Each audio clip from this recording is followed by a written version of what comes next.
Today's episode of The Overwhelmed Brain is brought to you by GetOutOfTheMess.com. If you want smart, simple legal coverage, contact Asha, your independent Legal Shield associate, so that you can ask her if this service is right for you. 678-355-8777. Are you annoyed by affirmations? Are you tired of that same old, rehashed personal growth advice that all seems to boil down to, think positively and all your problems will go away? If affirmations feel like lies and positive thinking feels like denial, then I want you to get ready. The Overwhelmed Brain is here to help you create the life you want now.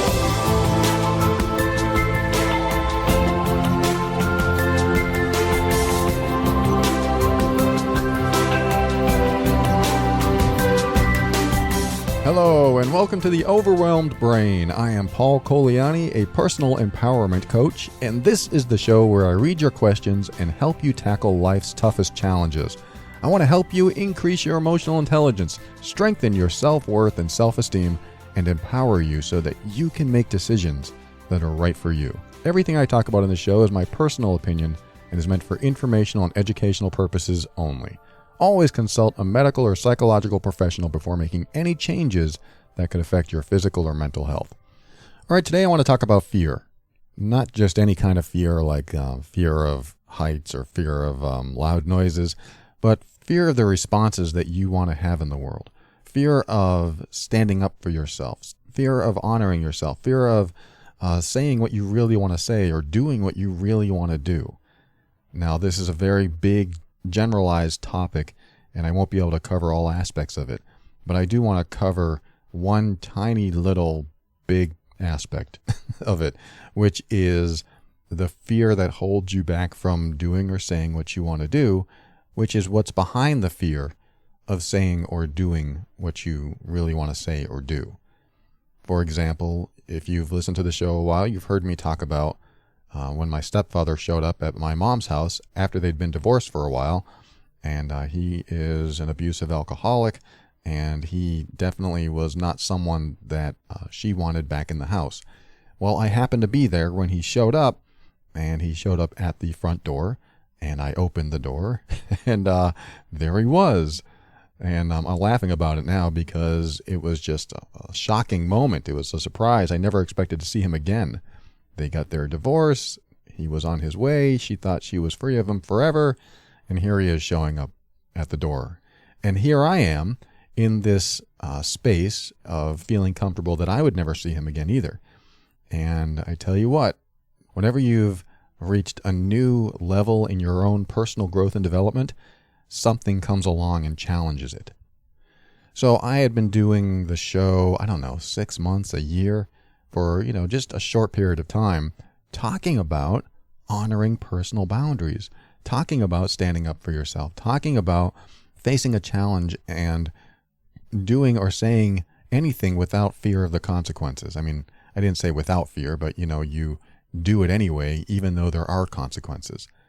This doesn't work for everything. I'm just saying in that moment, when I saw him at the door, the first thing that happened to me was I immediately went into small child mode.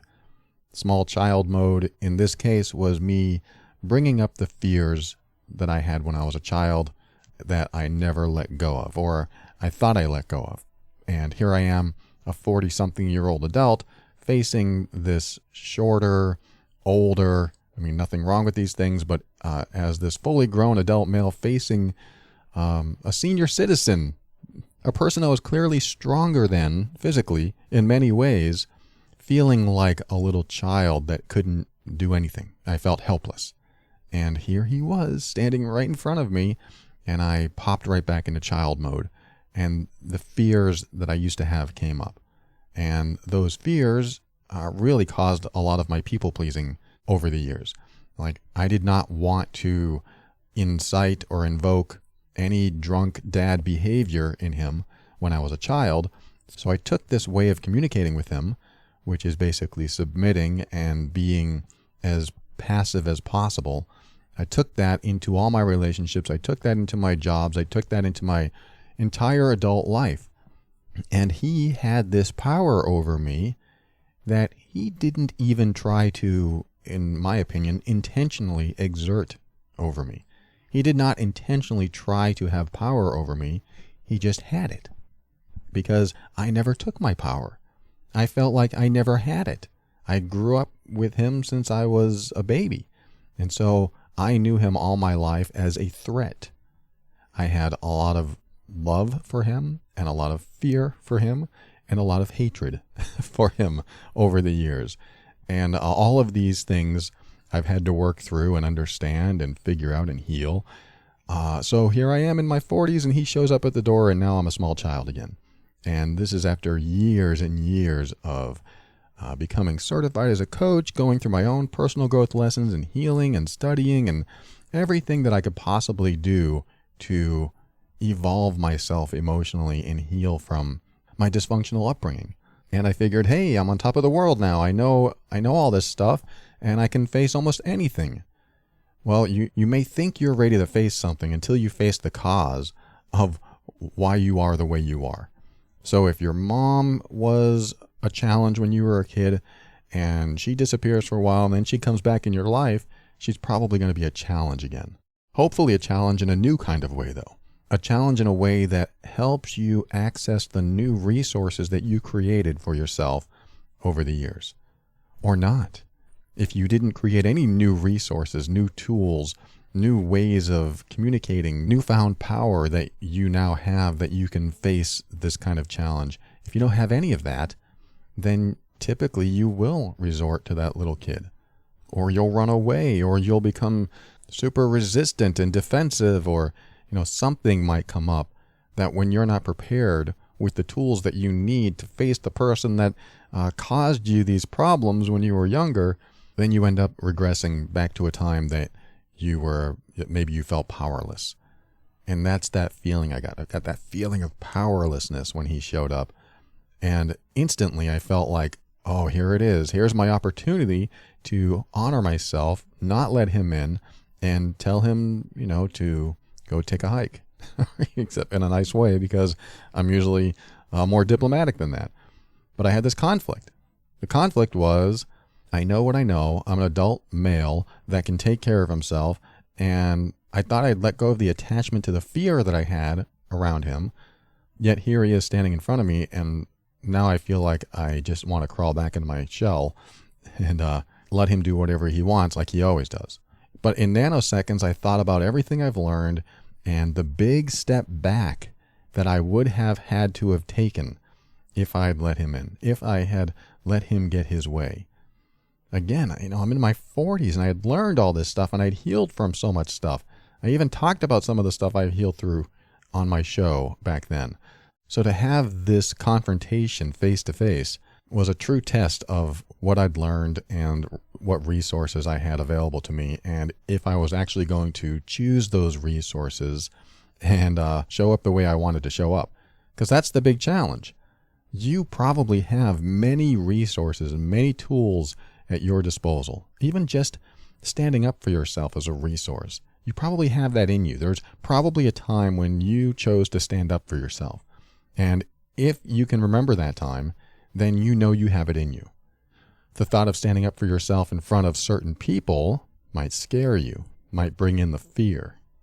That's where I was. I was afraid, even though I could stand up in front of the stranger at the airport that, got too close to me and really made me uncomfortable. Even though I could stand up at the potential fight that I saw starting at the pool, getting in between that and stopping that, I had fear, but I still stepped into that scary situation thinking that I could get hit, I could get hurt, but I decided to do it anyway.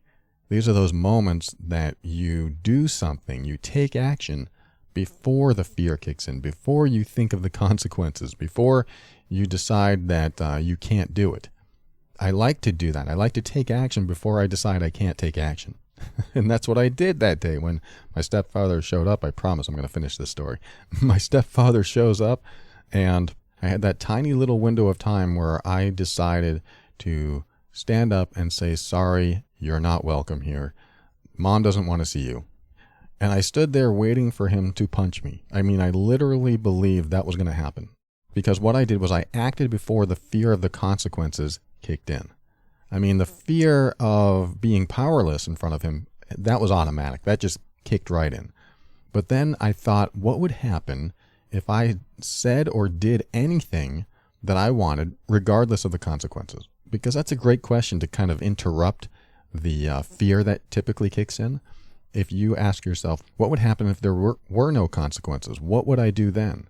What would I do if I knew there were no consequences? That's a great way to interrupt your fear pattern. If fear usually kicks in that moment, stop and ask yourself, what would happen if there were no consequences? What would I do then? What would I say? What would I do? Because when you interrupt yourself before the fear of the consequences kick in, the consequences of your behavior, then you'll figure out your truth. Your truth kicks in when you ask yourself, what would I do or say if I had no fear of the consequences?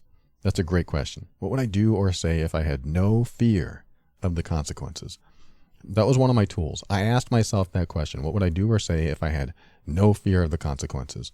And instead of thinking about it, I just said it. I said, well, I would tell him that he's not welcome here and that he needs to go. And before I thought about what would happen if I said that, I just said it. And surprisingly, he just shrugged his shoulders and said, okay, and then walked away. And I tell you what, I was waiting for that punch. I just knew he was going to punch me. He never did. He never punched me in the past. But I really thought he was going to do it. I thought that he was that type of person. It turns out all this time that he wasn't that type of person to me. I mean, he hit my mom. He abused my siblings. He was not a nice person. But for some reason, I was spared the physical forms of abuse from him. But it didn't mean I wasn't any less afraid. And standing in that space, saying what I said, and then waiting for the fear to kick in, that was an entirely new experience for me. And the reason I'm mentioning this now is because the next segment I'm going to read an email that has to do with having a fear of the consequence of your behavior. You know, even something simple as walking into a room and having social anxiety. Like, why am I afraid of these people? I mean, maybe maybe I don't want to be judged, maybe this, maybe that. But why not do the behavior that you're afraid of anyway? That is a careless statement to make, I know, because you have to pick your battles. You can't do it in front of everyone because somebody might be dangerous. But I think a lot of the situations in life that bring about this fear inside of us, the fear is often unjustified. I mean, we have a justification for it, but when it really plays out, when you actually, I hate to say it this way, test it, when you actually test it like I did at the door when my stepfather showed up, I found out that everything I imagined would happen didn't. In that one moment of me facing my own fear and walking into that challenge and applying what I knew and saying things before the fear of the consequences kicked in, shaped my entire future from that point on. It really made me realize that our imagined fears are just that. I mean, for the most part. But I've tested these over and over again from before that point. Like, I think I started testing my fears in 2009 or so. From 2009 to now, 2018, for 9 years, whenever a fear kicks in, I challenge my fear. I test it to find out if the imagined outcome actually happens. I mean, imagine all these outcomes that you believe are going to happen, and then you challenge yourself to find out if that outcome will actually happen. Again, I know that's a little bit careless of me to say, but I do believe that more often than not, what we imagine is going to happen isn't really what happens. Sometimes it is, but there's even a step forward from there. Let's just say that the imagined outcome that we believe will happen does happen. How is that a problem? That's a careless question. I don't really mean careless, but you know what I mean. The idea that you might face a fear, and what you fear actually comes true. He might hurt me, he might do this, or she might do that. When that does come true, and your imagined outcome manifests, what do you do then? Well, there is something to doing what you believe to be true for you, doing what is in alignment with your integrity, doing what is in alignment with your character. All of these things have a lot of potency, for lack of a better term, for you. A lot of importance in your life. Who am I at the end of the day? At the beginning of the day, who am I?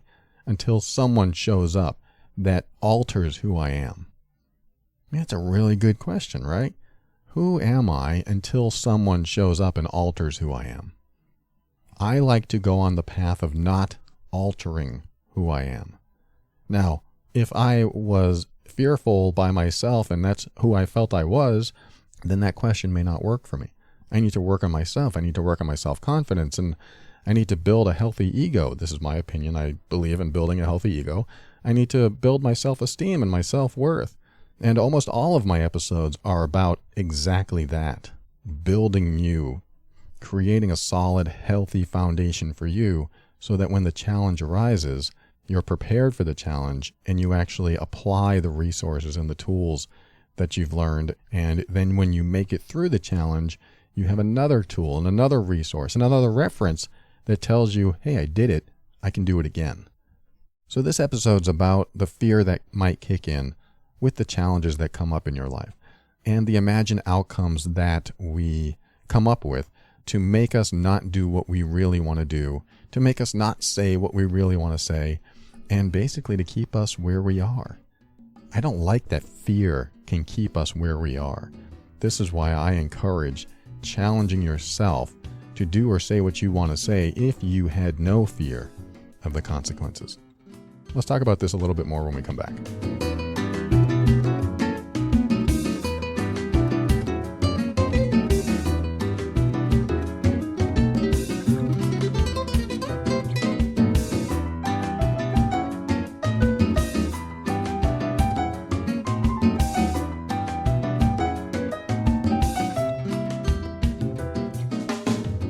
Welcome back. It's time to read that email I referred to in the last segment, and I'm going to call this person Linda.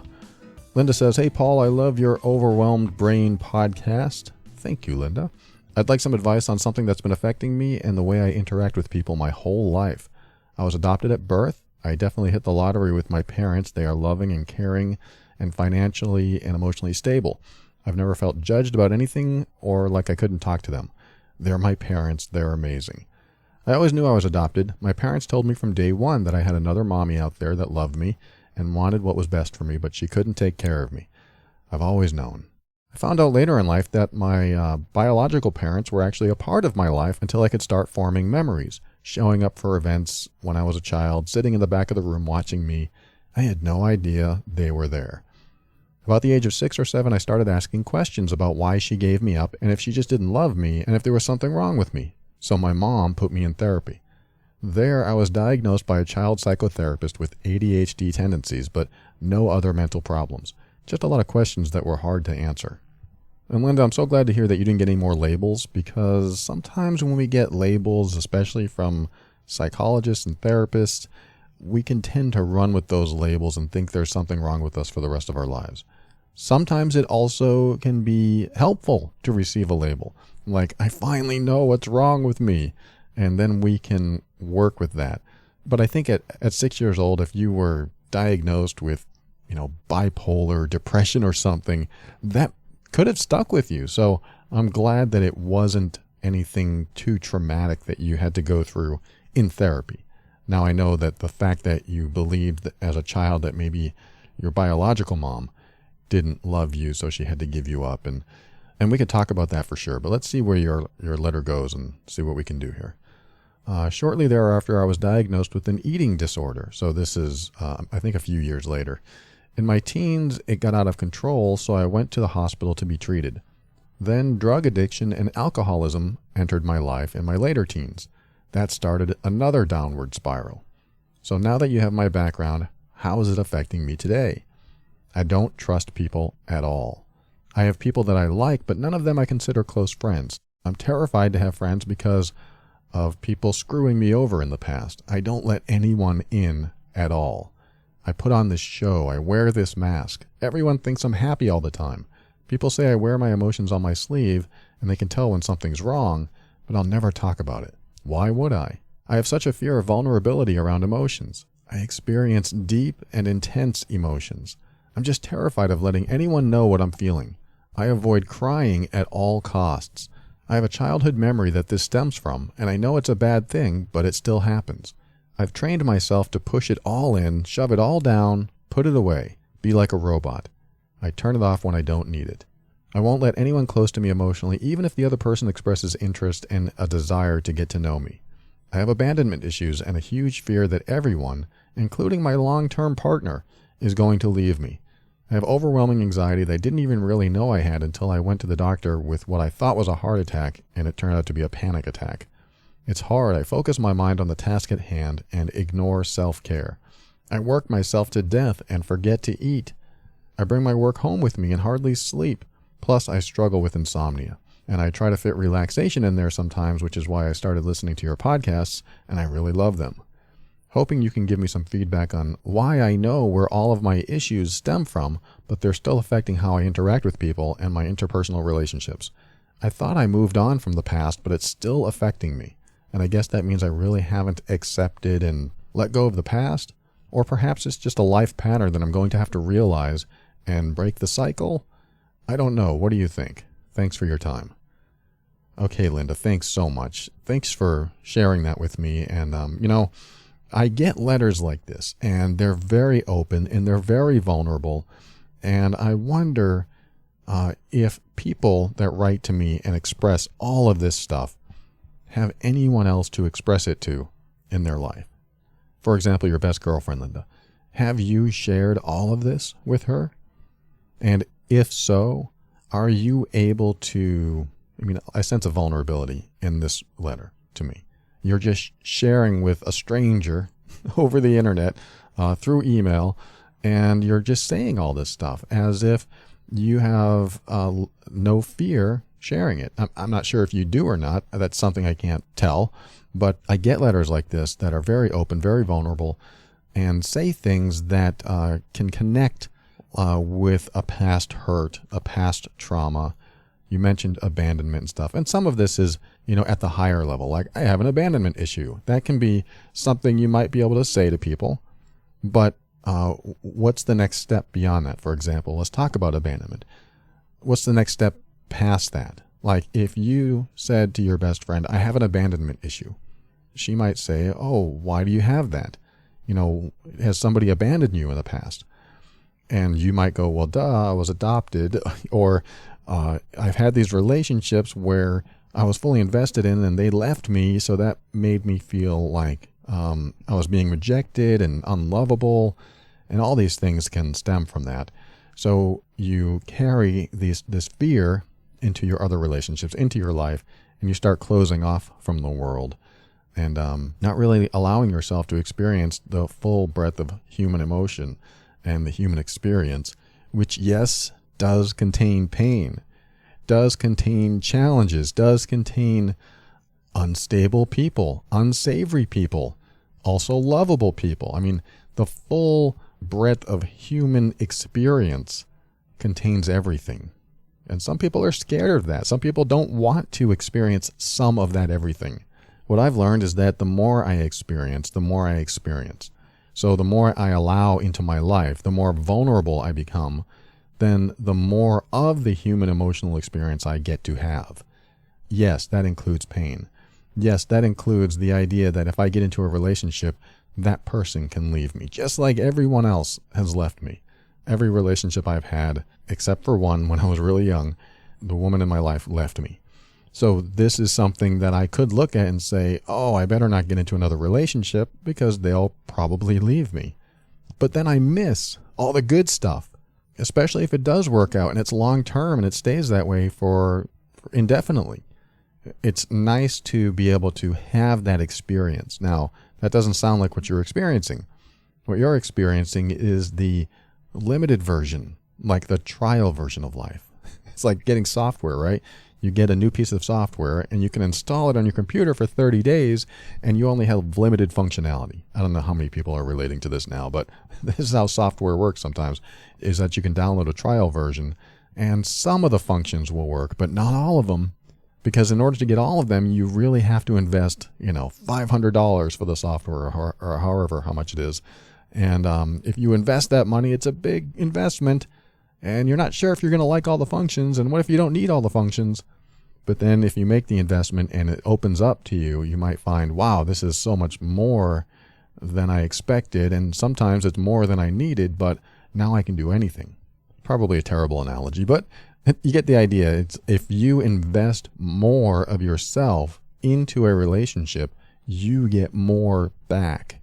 You get a lot more back. But it does take risk.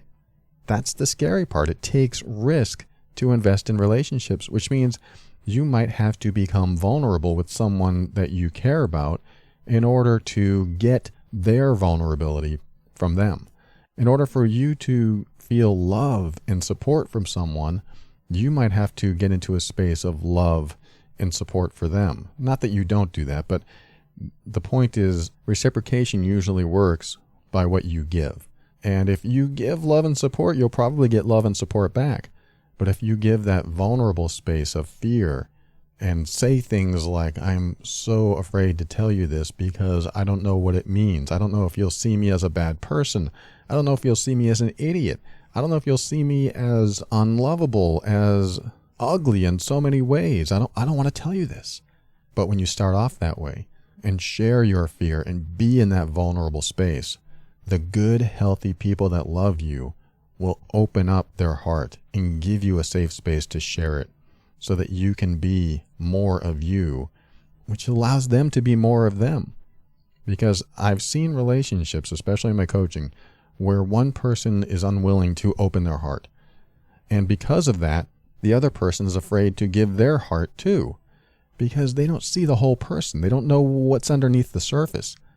So imagine living a life, maybe you don't have to imagine this, but imagine living a life where you showed 50% of yourself and the other person only sees 50% of you, so they have to interpret the other 50% and figure out what is that other 50%.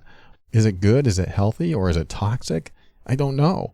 So in order to be safe with a person that only shows 50%, I'm also only going to show 50%. I do not want to give myself to someone that I can't read. I mean, I'm like that. I don't want to give myself fully to someone that hides behind some sort of emotional armor and is afraid to be vulnerable with me. I mean, that's not entirely true because my girlfriend has a lot of issues from childhood that she has stuck up some defensive walls around, but we talk about it. And it's not an issue that we avoid. It actually comes up. We can talk about this stuff. And that's what I appreciate about a relationship, that no matter what, even if there's a defensive wall, even if there's something that she's blocking or I'm blocking and that we don't want to talk about, we still talk about it. We still bring it up for discussion. And that makes it easier, and that makes our relationship strengthen. It strengthens the bond. It continues to allow us to open up in small and big ways so that we can be even more connected, more bonded. But sometimes it takes time. I mean, I've been with my girlfriend for going on 4 or 5 years now, and it has taken a lot of time for her to develop trust in me. And I don't believe I showed up as an untrustworthy person. But what's funny is that I had an issue with trust, not being trusted in my previous relationships. And I decided not to make that an issue anymore and work on it and heal from it. I'm not sure if I'm fully healed. We'll see. But in this relationship, when she has not been able to trust me, I have been able to talk about that and how it affects me and how it affects the relationship, because I believe you have to have trust in a relationship. How do you have trust? You have to be vulnerable. You have to give more of yourself so that your partner sees more of you. I mean, this works with almost any relationship. It doesn't have to be a romantic relationship. So if you are with someone that you show more of yourself, even the bad stuff, the good, the bad, and the ugly, then they get to see the whole you, and then they get to decide. They're empowered to choose to continue the relationship with you or not. Now, what fear you're talking about, especially with the abandonment issue, is that if I show my best friend or my long-term partner my real self, my true self, or anyone for that matter, they won't like what they see and they'll leave me. Therefore, I won't show them, what's under the surface here. I won't show them anything past this mask I'm wearing. If I don't show them, then they won't leave. And if you say that to yourself, I also want you to follow it up with, and if I don't show them, they won't love me as deeply as I want to be in love. I mean, that may not be exactly how you feel, but I want you to know that there's some truth to that, a lot of truth to it. If I do not show my fully authentic, good, bad, and ugly self, everything about me, my imperfections, my concerns, my fears, my shames, my guilt, my embarrassments, everything, if I'm afraid to show that, the less I show of that, the less they'll open up to me and feel like they can be trusting with me and trusted by me. The more they feel bonded to me. Because what happens is that you start to share more of your secure space inside of you. I mean, you know what I mean, right? It's like if you tell someone a secret and then they tell you a secret, it's like you have this special bond that no one else can penetrate, and you feel really good together because you're sharing something deeper than anyone else knows. That's what I see with relationships that work well, is that one partner will share something that they are so worried about, and they're afraid to tell their partner because their partner might judge them and might leave them, but they tell them anyway. And when they get through it and they talk about it, their bond strengthens. Now, yes, it does work in the opposite way too. You can tell your partner something and they may not be able to handle it. And they may not be able to stay in the relationship with you, which brings up the fear. I mean, this is the imagined outcome I was talking about in the last segment. You have this imagined outcome that they will leave you if you tell your partner or anyone something that you know they will feel uncomfortable with. But with every expression of your authentic self, there is a risk, but the risk always leads to a great reward, even if they don't want to be with you anymore. That's like the hardest thing to accept, is that, for example, if I share something with you on this show that you don't like, I can't believe you said that to your stepfather. I can't believe you treated your wife that way. I used to emotionally abuse my wife. I can look at that now because I've healed from a lot of this stuff and grown beyond it, but that's what I did. And anyone listening now can go, I can't believe you did that. I can't listen to someone who ever did that just to another human being. And I could lose that person as a listener, as a friend, and I'm okay with that, not because I want to lose them, but because I only want to be with people that support my growth. I only want to be near people and be connected to people that support me in a loving, respectful way that shows me that they care more about who I am today than my behaviors from the past. Like, if I still did it, it would be a different story. If I sat here and told you that I mistreat my girlfriend all the time, you probably wouldn't like me. You probably wouldn't want to be associated with me. But because I believe I'm learning and growing all the time, the people that support that are the ones that I want to be closest to. I want people to support my healing and growth. But they won't know I'm healing and growing unless I don't share it, which is what I'm talking about as far as vulnerability. If you don't share what you go through with other people, especially the closest people, the ones that you really want to develop a strong, trusting bond with, if you don't share this stuff, they won't see it.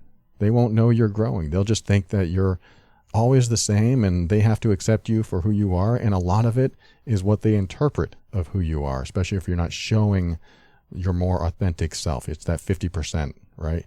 That 50% that you don't want to show because you're afraid of what they'll do or say. But the greatest relationships stem from sharing something that's hard to share, that you absolutely don't want to share, and then you get through it, because then it's like that feeling of sharing a secret. I know I don't want to put it that way because I don't want you to believe that you have to carry these secrets around and only share it with certain people, although that is true to a certain extent. I just want you to understand the feeling of sharing a secret with your best friend. Now you know something and you're really bonded. That's that kind of feeling. It's a really close, secure feeling that you trust him or her and they trust you. And a romantic relationship can be that way, because I believe it's healthy to show your good and your bad. I don't like to call it that, but let's just call it that. It's good and bad sides. You have your good habits and your bad habits. You have your quirks and you have your nuances and everything about you.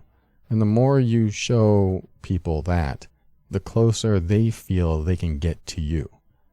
Now, there's a lot that you shared in your message that absolutely could affect and probably are affecting your life today. You know, it's easy for me to be here and just say, all you need to do is this. However, you have real fears that come up. So sure, you could say, I have a fear of abandonment because I was abandoned as a child by my real mother. However, you also have parents that love you that seem to be a very healthy support system when you were younger. Could you have developed abandonment issues because your parents told you that you had another mommy out there? Yeah, sure, absolutely. Is that what's affecting you today? I don't know. However, you did say something. You had one line in your message that really stuck out to me. You said, I have a childhood memory that this stems from, when you were talking about being terrified of letting anyone know what you're feeling. You said you avoid crying at all costs. I have a childhood memory that this stems from, and I know it's a bad thing, but it still happens. And you said, I've trained myself to push it all in, shove it all down, and put it away. So whatever this childhood memory is, I want you to imagine if you didn't have this particular memory. Well, I'm not saying that you eliminate it, but let's just say that what happened didn't happen. Let's just say that you were allowed to cry and let it all out and let people know what you're feeling, and they welcomed it and just said, that's right, just let it come out. What else are you feeling? What else are you feeling? They gave you that safe space to express yourself. Let's just say that happened. Do you think if that happened at this time in your life when you were a child, that your life would have changed from that point on? Do you think that your relationships would be better? Do you think you'd be closer to people?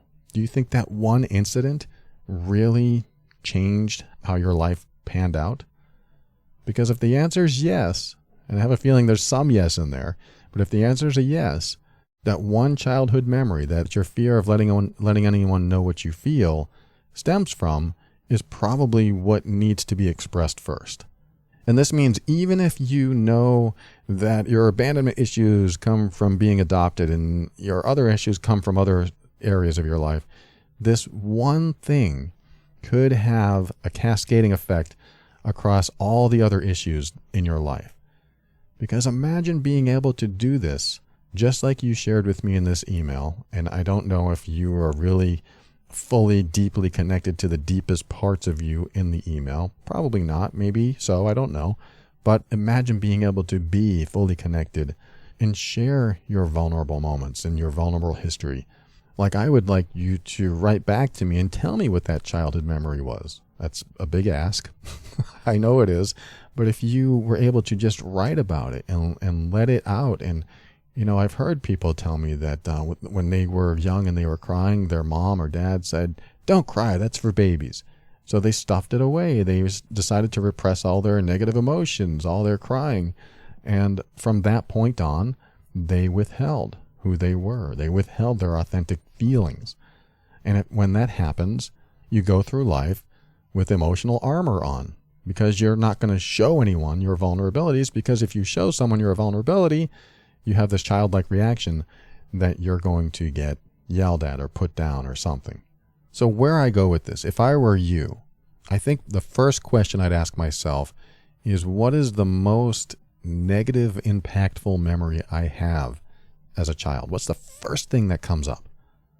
Because that first thing that comes up, that's what I would work on. That's what I would start working on healing, working on releasing, working on processing, working on healing, working on releasing. Because that is probably something that is very big in your life. And if you've decided to repress that or not deal with it and just figure out the rest of your life without dealing with that one issue, you may be setting yourself up. You may be sabotaging yourself, because that one issue probably stems into all the other issues in some way. Now, usually the way I deal with a childhood issue is that I do something called an inner child visit, where I visit myself as a child from the resourceful adult that I am today. Now, you may not feel like a resourceful adult, and that could be challenging, but in your mind, you can be. And I've talked about the inner child visitation process before in another episode. If you hadn't heard that or you want to hear it, I think you can find it on my website. Just look for inner child in the search field at theoverwhelmedbrain.com, or you can write to me and I'll let you know which episodes I talk about it. But the idea is to remember a time when you needed a lot of love, support, and nurturing as a child. If you remember that time, like I said, that most negative, impactful moment, then you yourself as today in your mind's eye visit that child as if you were there too, or at least with her by yourselves in a room where you could give her exactly what she needs. And another way to approach that is when you become fearful today, when a fear comes up, what age do you think this fear started? That's a good question to ask yourself, is what age did this fear start? If you walk into a room and you have social anxiety, just ask yourself, what age did this fear start? Or around what time in your childhood? Around what time in your past? What period of time in your past? So that you have a starting point. And then you can ask yourself the question, was there ever a time before that I felt this way, or that it could have started? And you can keep going back in time in that way to know where to start. Because you can look at all the challenges that you have today and try to work on what's happening today by changing behavior, which I'm a full proponent of. Or you can also look in your past and go, what do I need to heal back then? What did my mom say to me? What did my dad say to me? What did I think about learning that I had another mommy out there, for example? What does that make me feel like? Do I have any anger towards that other mommy? Do I have any sadness? I mean, if there's still stuff lingering inside of you, which it may be, then it may not only be an inner child process where you go back and give yourself what you need, but it could also be visiting that person in your mind's eye. Some people don't like the idea that you visit someone in your mind and that's going to solve everything. And it's not designed to do that. What it's designed to do is help you connect some dots in your mind. For example, if you never got to say what you really wanted to say to your biological mom, what would you say? And you actually go through the process in your mind. You get in your car, you drive to her home, you knock on the door, you go through every step of the process. She answers the door. Maybe she doesn't recognize you. Maybe she does. And then you say what you want to say.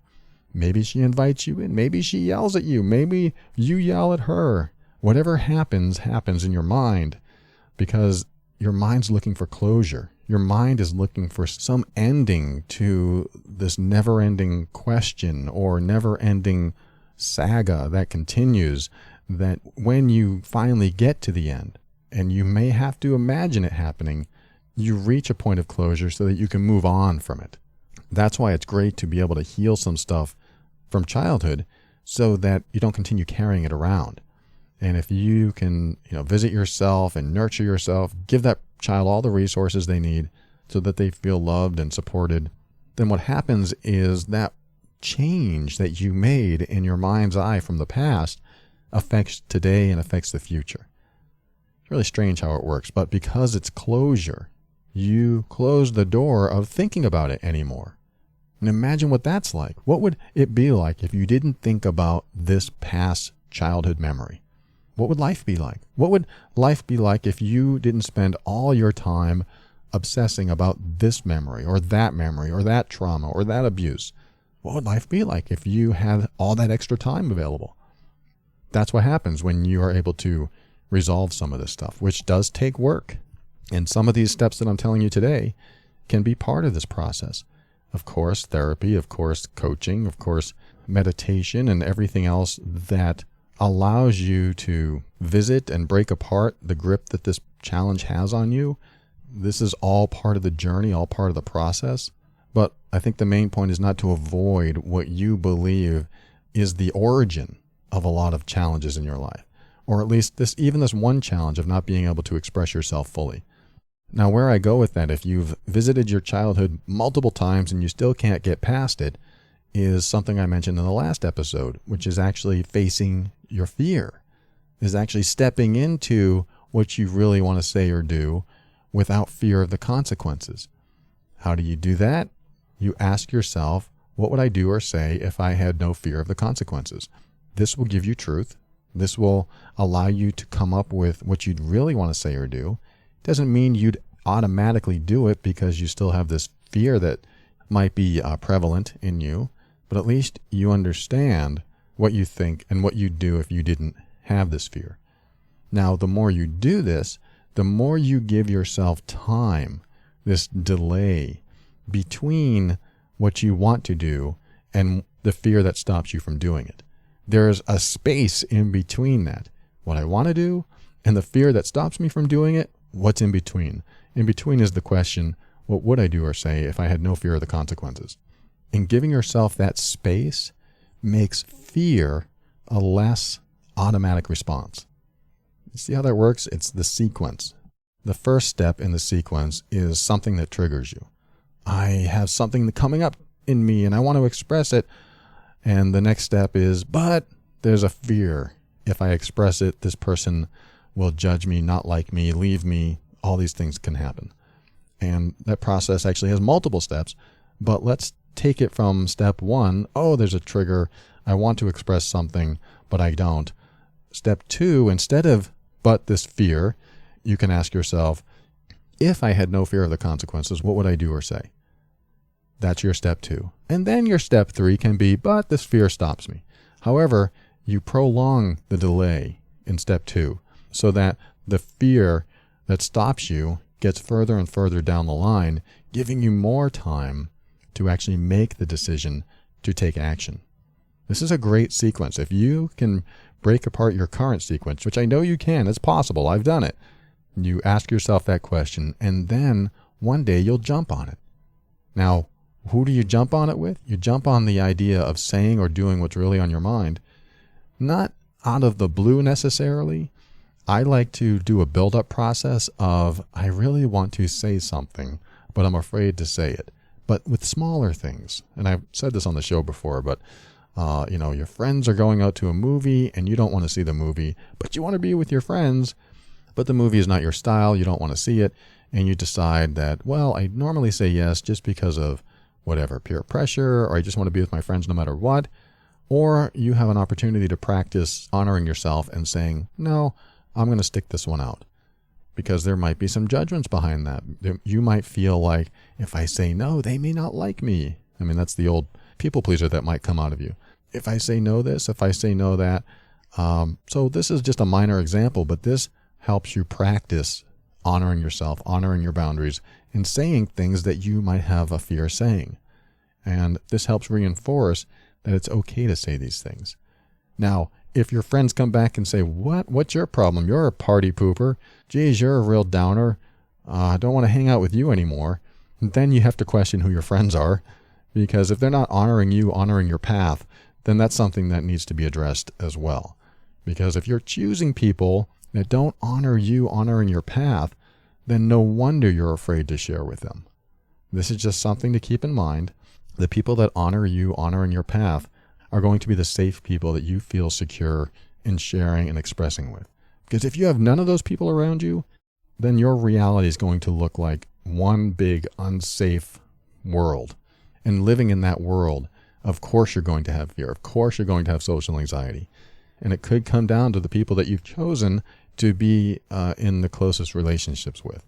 So yes, this process could start to eliminate people. It doesn't always, but sometimes it happens because you find out that some of the people aren't really there to support you in a healthy way.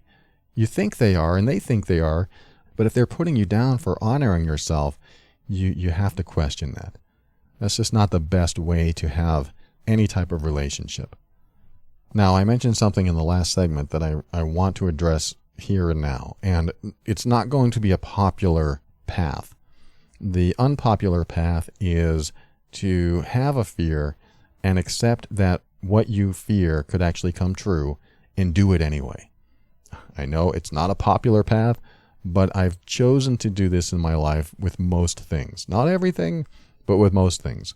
And what you find out is that all these imagined outcomes aren't true. Some of them, one or two, may show up as true, but the majority of them, again, I've tested this for 9 years, the majority of them, not true. They're just not true.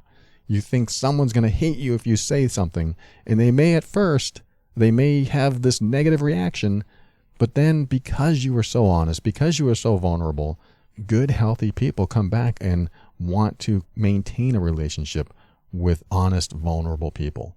That's how this works. When you want to develop really strong, healthy relationships, it can be very helpful for you to allow the deeper stuff to come up. Again, you practice with safe people, but I've developed a lot more stronger bonds with people because I've let this stuff come up from expressing for whatever's going on inside of you. What is that fear about? And I'm going to give you some questions you can ask yourself, because it's so important to understand what you really fear. Because if you told me that, well, I fear expressing myself because when I was younger, my dad said, don't cry and don't show anyone that you're weak and don't, be vulnerable or whatever he said. I fear doing it because of that. I would probably challenge that and say, okay, why do you fear that? Well, I thought, my dad was the authority and I thought maybe he would hit me, or maybe, I don't know, I thought he would yell at me. And then I would ask, okay, why were you afraid of getting hit? Well, I was afraid of getting hit because it would hurt. And then I would ask, well, how is that a problem? Why were you afraid of getting hurt? I would challenge you in ways that were annoying. I know. And maybe a little insulting. I know. But I want you to visit these areas in your mind and drill down into your fears until you uncover something that's almost, I've heard people call it nonverbal. Like you can't even come up with an answer.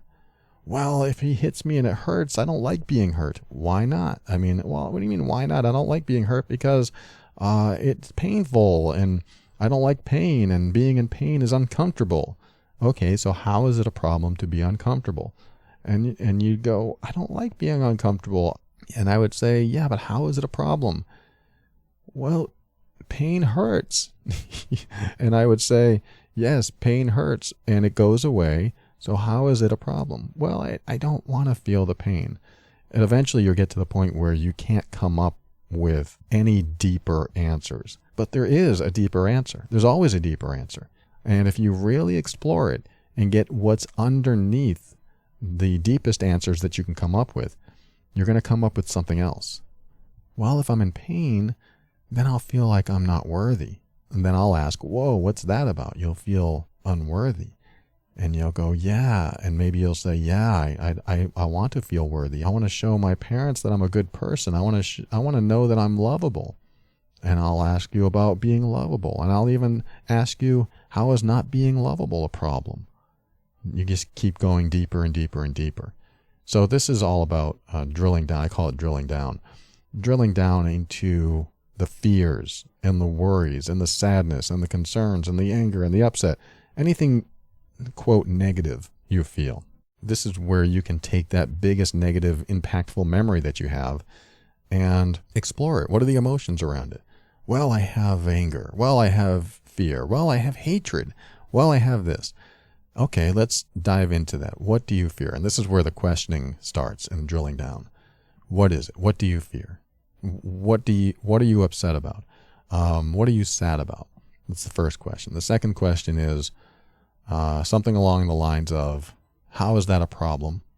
And or why does that make you blank? Why does that make you upset? Why does that make you afraid? Why does that make you angry? And a follow-up question almost always is, how is that a problem? How is that a problem in my life? How is that bad? That's another one. How is my dad wanting to hit me bad? And then when you come up with an answer, well, I don't want to be hurt. Well, how is being hurt bad? How is being hurt a problem? How is that an issue in your life? There's another question. How is that an issue in my life? Well, it's an issue because, and you'll come up with an answer. Another good way to word it is, how specifically is that a problem? This helps you dive into more specifics. Or you can change up the wording a little bit and see if you come up with a different answer, like what specifically makes that a problem? What specifically makes that a bad thing? And then when you get to some deeper level space, Like, I don't want to feel pain because that means they don't love me. Okay, that could be another layer of what's going on here. How is not being loved a problem? How is that a bad thing? And you keep digging underneath until you get to that space of, I don't even know. It's just a feeling now. I don't even know. But whenever you feel like you want to say, that's a stupid question. Everyone wants to be loved. Everyone wants this. Everyone. As soon as you say something like that, that's where you usually stop drilling in. And that's where you need to keep drilling in. So as soon as that comes up, that's a stupid question. I don't even have to go any further than that. That's when you drill in even more. And here are a few more questions to ask yourself throughout this process. Why do I care? Or why do I care about that? Why do I think that's a problem? Why do I think that's a bad thing? Where does that come from? There's another question. Where does that come from? Well, I feel like they won't love me. Oh yeah, where does that thought come from? So that's another one. Where does that come from? Another good question is, what about that is a problem? What about that is bad? That kind of helps you look at it from a sideline point of view. Another question is, who taught me that? Who taught me that? Who taught me that when someone yells at me, it means I'm unlovable? Who taught me that? Where did that come from? And there's more you can probably come up with. Now, there's also the positive side of this, which is, what can I learn from that? That's a great question. What can I learn from that? What is the opposite of that? If I feel fear, what is the opposite of that fear? And then you can ask yourself, what would it be like to feel like that? The opposite. What would need to happen in order for me to feel like that?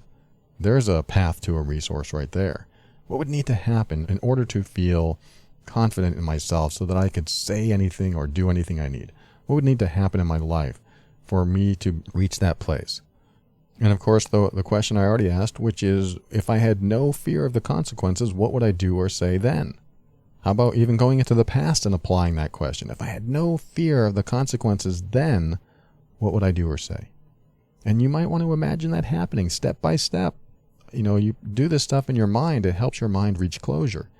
It's a great path to at least try. Now, I'm going to give you, your letter is multifaceted. I could really go in a lot of different directions with it. But I want to give you at least another resource for you to try on. It's a little strange, but, well, it could make a big difference. So this is something I learned. A lot of this stuff is stuff I learned in NLP, neuro-linguistic programming. But one of the tricks I learned is seeing a powerful version of you somewhere else, like 20 feet away from you or 50 feet away from you. You see this powerful version of you. The opposite of the fears, the opposite of the anger, the opposite of the sadness, everything you want to feel. You might want to see this person in front of you as the person who does not fear the consequences and is able to do and say anything that they want. They're able to honor themselves and stay in alignment with their boundaries and stay in alignment with their integrity and their character and do anything they want. And you look at that person and go, whoa, that is somebody I want to be.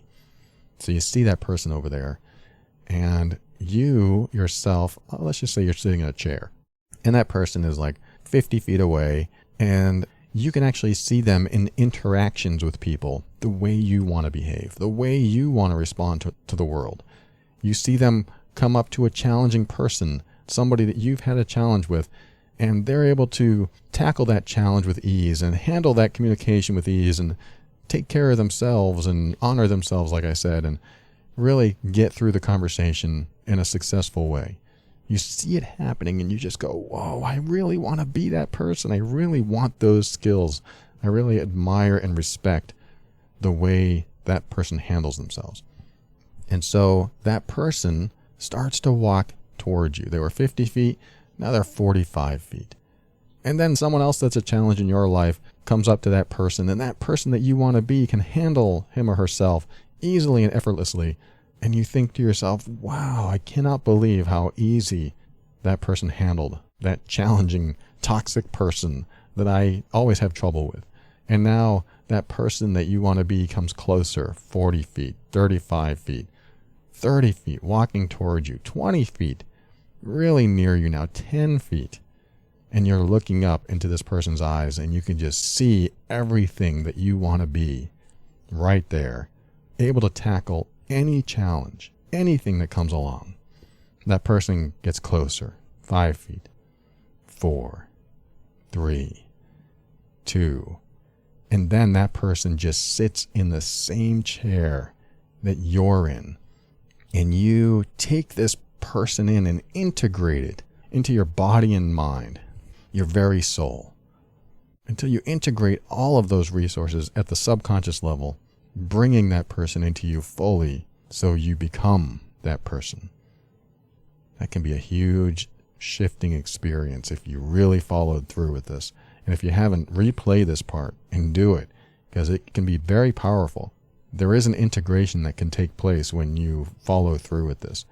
You see that person that you want to be, and they integrate with you. They just occupy the same space until you are the same person. And then you can look out into the future and see all of those challenges that you know you'll have to face, but in a different way. And being able to face those challenges in that different way gives you the tools you need to get through almost anything. Linda, I want to thank you for writing. I want to thank you for all of this. There's so much more that I could probably cover that I'm sure you want to know the answers to. Keep listening. Listen to the older shows. A lot of this is foundational stuff that once you develop this stronger foundation in you so that you can show up as the person you really want to be, what I like to look at as someone who can be completely vulnerable and strong. I love that. When you're vulnerable and your strength is because you're vulnerable, I love being able to show up in the world like that. That's what I want for you too. Thank you again. We'll be right back with some thank yous, and I'll finish the show after this.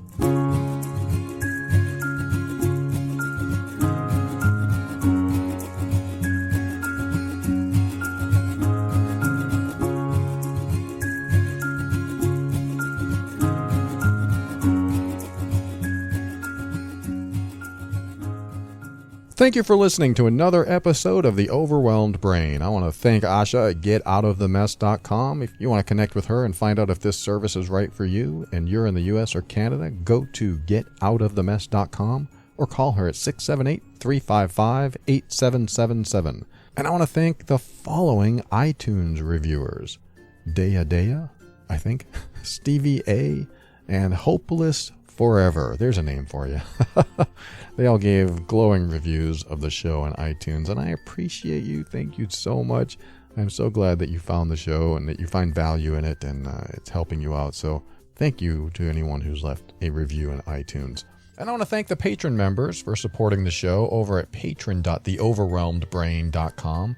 If you're receiving value from this show, if your life is changing, if the sea has parted and you're on your way to a better life, and a part of you has this show to thank, go over to patron.theoverwhelmedbrain.com and become a supporter. Or you can go to theoverwhelmedbrain.com and click on the Amazon button every time you shop.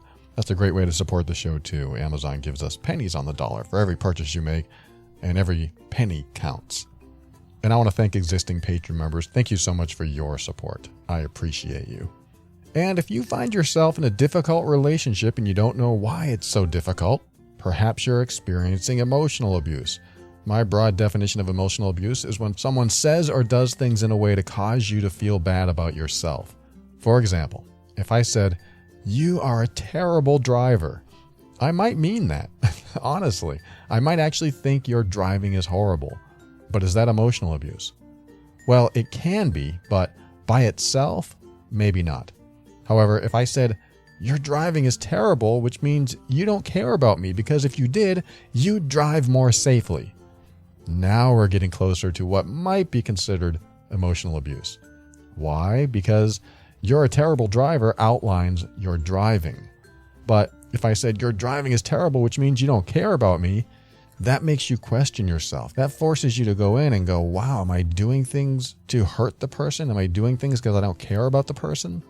Whenever someone causes you to question your own words and actions, you have to be really careful around them, because they're likely to be highly influential people that can make you think things are true. And this is often a component of emotional abuse. If someone can make you start distrusting yourself and questioning your own decisions in life, you might be in an emotionally abusive situation.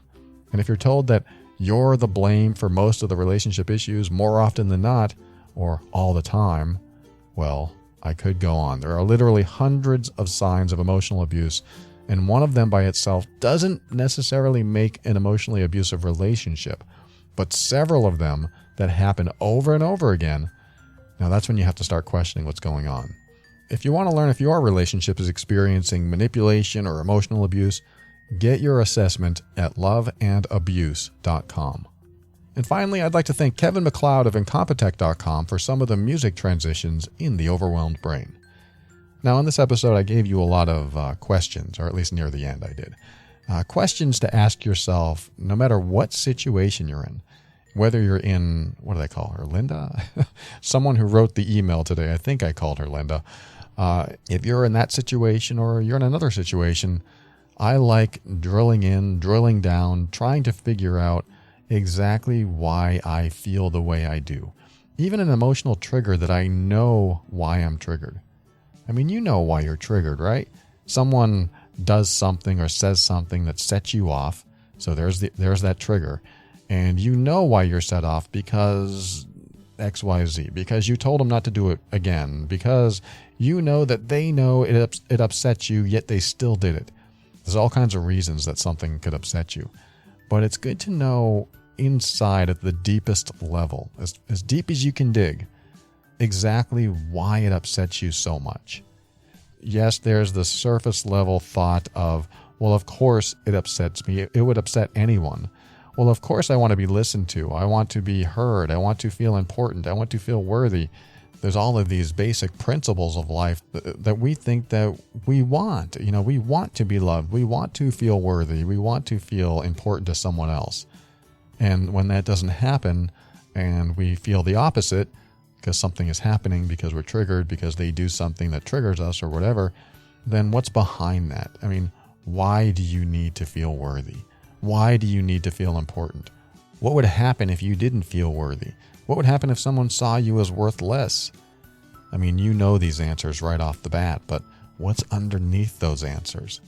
What is really driving those needs and those wants and those desires?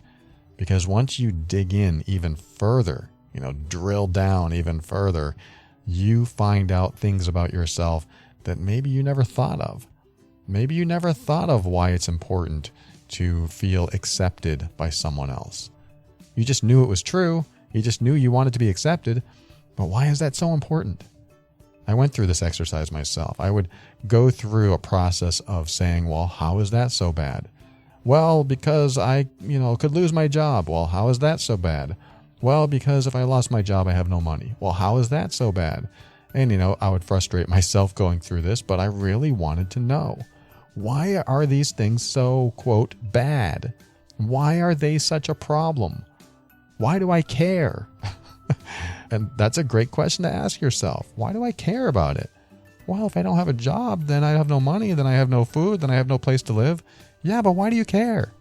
And you challenge yourself in these ways. I love the idea of challenging myself, even if I can't come up with an answer. Only because I don't like stopping at a point where there's nowhere else to go.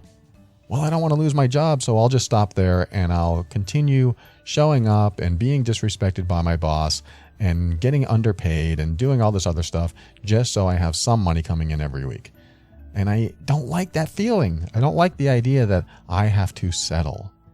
I don't want you to have to settle. I want you to be able to drill down into these things and understand the deeper reasons that you do things.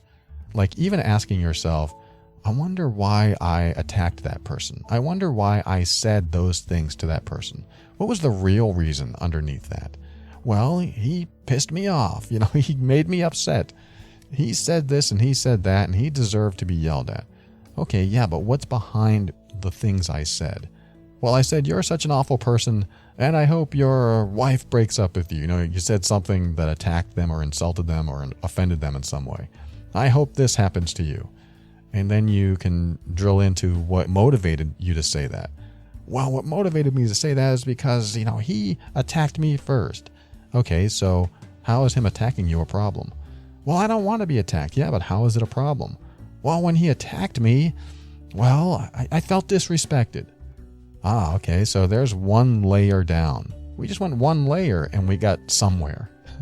And feeling respected might be one of your values. It's important that I feel respected. And he violated one of my values. So this is good for me to know. When I am disrespected, I'm going to feel defensive. I'm going to feel offended. I'm going to maybe attack or insult the other person. So what do I do with that? Do I want to be attacking? Or maybe I can change how I respond. Maybe if I knew that I felt disrespected and that was one of my values, that instead of attacking them back, I could say, wow, what you said really felt disrespectful. That really hurt. And then see how they respond. Would they continue attacking you? Or would they go inside and go, oh, I didn't mean to disrespect you. I just meant something else. And sometimes you can get to deeper truths that way. Instead of staying at the surface level thoughts that we have about each other and continuing in attack and insult mode, just so you can try to understand just by sharing what you're experiencing. And sometimes you don't know what you're experiencing because you stop drilling down. I say drill down. Drill down until you just can't drill anymore. Figure out what's under there. Because sometimes you unpack this stuff and what used to trigger you no longer does. And that can be very helpful. And if you still have trouble figuring out what triggers you, just keep an open mind so that you can step into your power. This will help you be firm in your decisions and actions so that you can create the life you want. Always take steps to grow and evolve. You are powerful beyond measure. And above all, and this is something I absolutely know to be true about you, you are amazing.